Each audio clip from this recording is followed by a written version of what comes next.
शुरू उस अल्लाह के नाम से जो बहुत ही ज़्यादा मेहरबान और निहायत रहम करने वाला है। सामाईन, ख़वातीन और हज़रात, उम्मीद है कि आप सब खैरियत से होंगे और दुआ है अल्लाह ताला आपको खुश और खुर्रम रखे। आज की इस वीडियो में मैं मुहर्रम के एक दिन का एक ऐसा ख़ास काम और ऐसा ख़ास अमल बताने वाला हूँ। अगर आप ये काम मुहर्रम के उस ख़ास दिन में कर लेते हैं तो यकीन जानिए आपकी जिंदगी में रोजी में बरकत होने वाली है, आप पर पैसों की बारिश होने वाली है, आपकी हंसी में इजाफा होने वाला है, आपका रोना हंसी में तब्दील होने वाला है और आपके गम के दिन खत्म होकर खुशियों के दिन आने वाले हैं। यकीन जानिए बहुत ही पावरफुल ये काम है। नबी करीम सल्लल्लाहु अलैहि वसल्लम का बताया हुआ अमल है, नबवी नुस्खा है, मुजर्रब है। बड़े बड़े बुजुर्गाने दीन ने इसका तजर्बा किया है। अगर आप भी ये काम कर लेते हैं, यकीन जानिए आपकी रोजी में एक साल तक वसअत होने वाली है, बरकत होने वाली है। अगर आप ये जानना चाहते हैं कि वो काम कौन सा है, मुहर्रम का कौन सा खास दिन है, उस खास दिन में क्या करना है, तो पूरा वीडियो देखिए।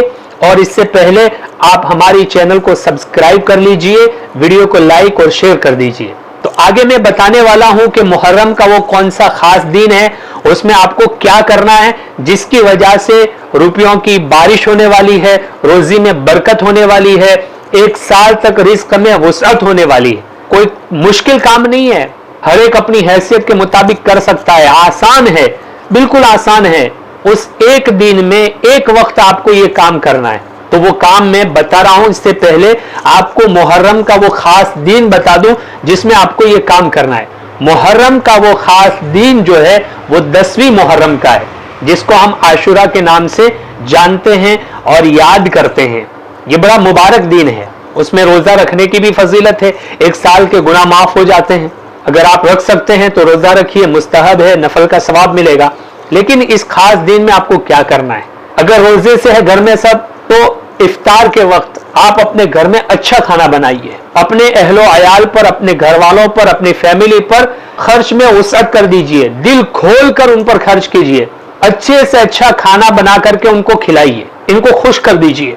रोजाना आप अपने घर में जो नॉर्मल खाना बनाते हैं उससे थोड़ा अच्छा बना लीजिए। रोजाना 100 रुपये का बनाते एक वक्त का, इस मर्तबा 200 रुपये का बना लीजिए।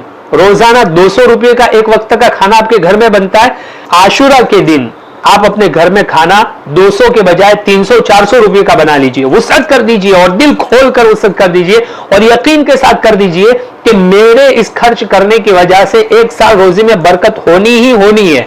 क्योंकि नबी करीम सल्लल्लाहु अलैहि वसल्लम ने बताया, मैं हदीस के हवाले के साथ आपको बता रहा हूं। एक किताब है शुअबुल ईमान, हजरत अबू हुरैरा रदी अल्लाह तआला अन्हु ये रिवायत करते हैं, प्यारे आका सल्लल्लाहु अलैहि वसल्लम ने फरमाया, जिसने आशुरा के दिन अपने घर वालों पर खर्च में वसअत की, अल्लाह उसको एक साल की रोजी में वसअत दे देगा। ये नबवी नुस्खा है, ये 100% काम करता ही करता है, 100% वर्किंग काम है। बिल्कुल ये अमल, ये काम फजीलत वाला है और इसकी बरकत होनी ही होनी है। एक बहुत बड़े बुजुर्ग है हजरत सुफियान सौरी रहमतुल्लाह अलैह, वो अपना तजर्बा बताते हैं कि मैंने इस पर तजर्बा किया। हजरत सुफियान सौरी रहमतुल्लाह अलैह बहुत बड़े बुजुर्ग हैं, इनके बारे में फिर कभी हम बात करेंगे कि कितने बड़े बुजुर्ग हैं, लेकिन वो तजर्बा बताते हैं, मैंने इस पर तजर्बा किया तो वाकई एक साल की रोजी में मेरी बरकत हो गई और एक साल तक मेरी रोजी में वसअत रही। अब ये मुहर्रम चला जाएगा, 12 महीने खत्म हो जाएंगे, आइंदा फिर मुहर्रम आएगा, फिर आप मुहर्रम में वो काम कर लीजिए, उसके बाद फिर आएगा। जब तक जिंदा रहते हैं ये काम करते रहिए, तो जब तक हमारी जिंदगी है हर साल रोजी में बरकत होती रहेगी। अल्लाह तबारक व तआला वसअत कर देगा, पैसों में बरकत होगी, कारोबार में बरकत होगी, हर लाइन में बरकत होगी। आप अपने घर में खाना बनाते ही बनाते हैं, उस दिन अच्छा बना लीजिए और नीयत के साथ कि सुन्नत है, मेरे महबूब सल्लल्लाहु अलैहि वसल्लम ने फरमाया है, मुझे इस पर अमल करना है। और अल्लाह की जात से यकीन रखिए कि अल्लाह इस खर्च करने की वजह से एक साल की रोजी में बरकत देगा ही देगा। तो आपको यह काम करना है, मुहर्रम की 10वीं तारीख को आशुरा के दिन अच्छा खाना बनाइए, अच्छे शरबत बनाइए, अच्छे जो आपके घर वालों को पसंद चीजें हैं वो चीजें बनाइए, उनको खिलाइए, फिर आप देखिए कि रोजी में कैसे बरकतें होती है, कैसे वसअत होती है। تو دوستو آج کی ویڈیو میں اتنا ہی، اور آگے ملتے ہیں ایک نئی ویڈیو کے ساتھ، نئے وظیفے کے ساتھ. تب تک کے لیے اللہ حافظ. آپ اپنا خیال رکھیے گا.